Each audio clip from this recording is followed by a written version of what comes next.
तो जेपीसी की रिपोर्ट सामने आ गई है और जेपीसी की रिपोर्ट जो सामने आई है उसमें क्या बदलाव है, नए कानून पुराने कानून को लेकर, वो आपने यहाँ पर जाना और समझा। और इसके बाद अब ये तय माना जा रहा है कि राज्यसभा में तो रिपोर्ट पेश कर दी गई है, कुछ ही देर में लोकसभा में भी पेश कर दी जाएगी, यानी कि उसके बाद वो दिन भी करीब है जब वक्फ की मनमानी का दी एंड हो जाएगा। हमारे वजूद को मिटाने के लिए, हमारे मस्जिदों को छीनने के लिए, हमारे कब्रिस्तानों को खत्म करने के लिए मोदी की सरकार ने एक वक्फ का बिल लाया। ऐसी कॉम्प्रिहेंसिव रिपोर्ट प्रस्तुत हो जो वक्फ प्रॉपर्टी होती है उसका फायदा गरीब, पसमानदा, आम मुस्लिम्स को मिल सके। बस कुछ ही घंटे का इंतजार है, बस कुछ ही घंटे बाद वक्फ शायद इतिहास बन जाएगा।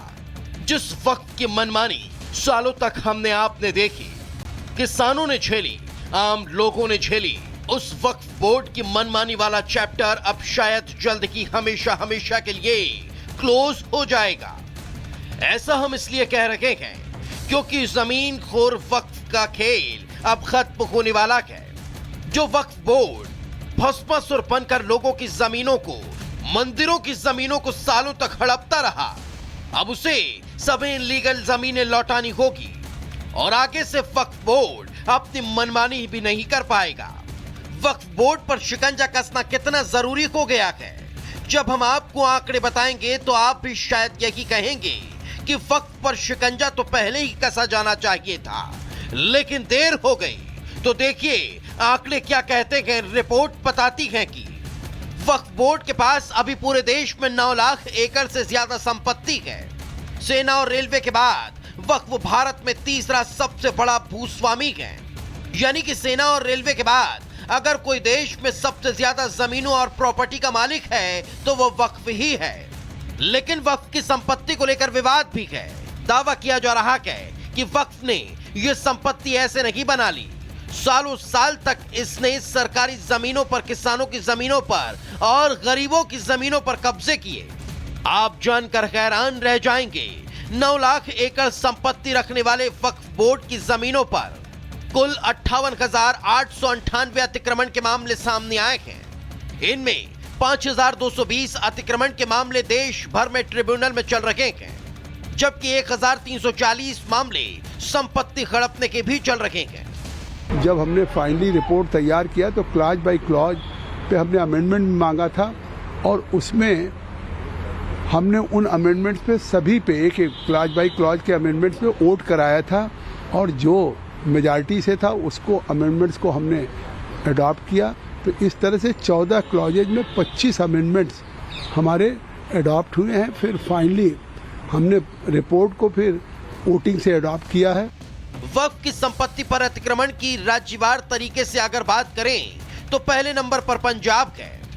दावा है कि पंजाब में वक्फ पर 42,684 जमीनों पर अतिक्रमण करने का आरोप है और इस मामले में 48 केस भी चल रहे हैं।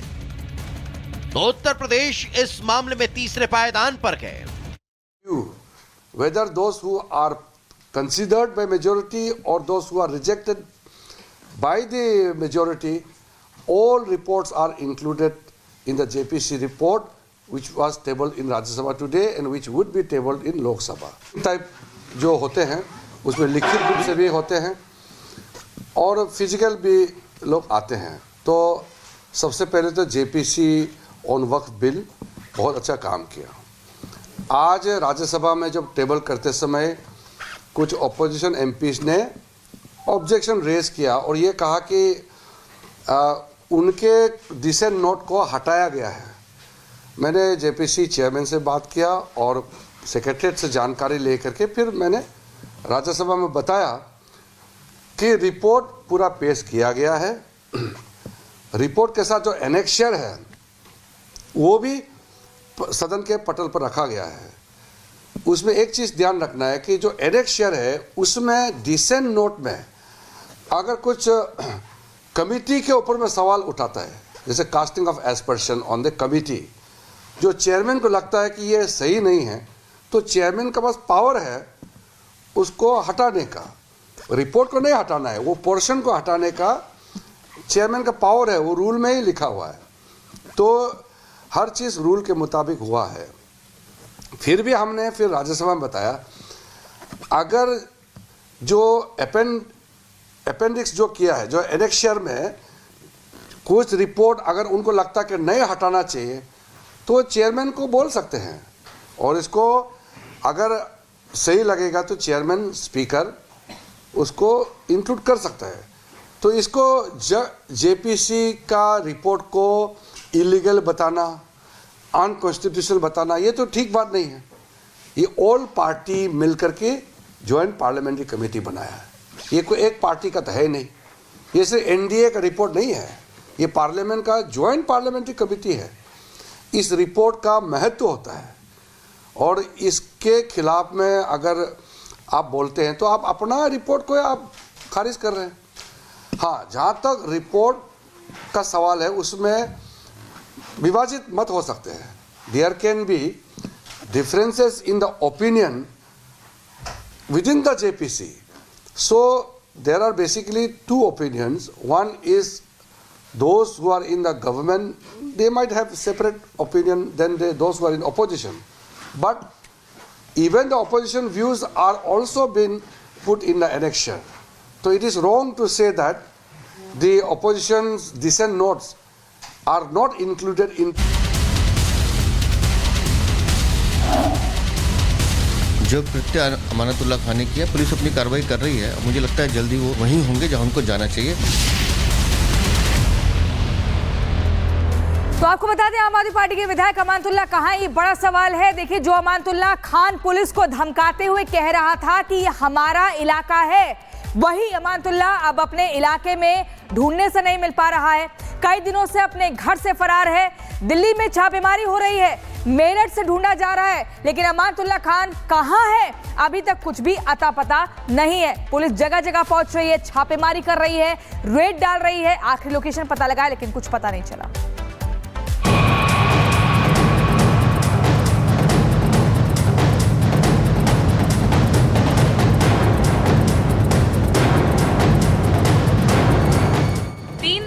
जब बदमाश शावेज खान को पकड़ने के लिए दिल्ली पुलिस पहुंची थी तो अमानतुल्लाह खान धमकी दे रहे थे कि जान बचानी है तो भाग जाओ, ये हमारा इलाका है।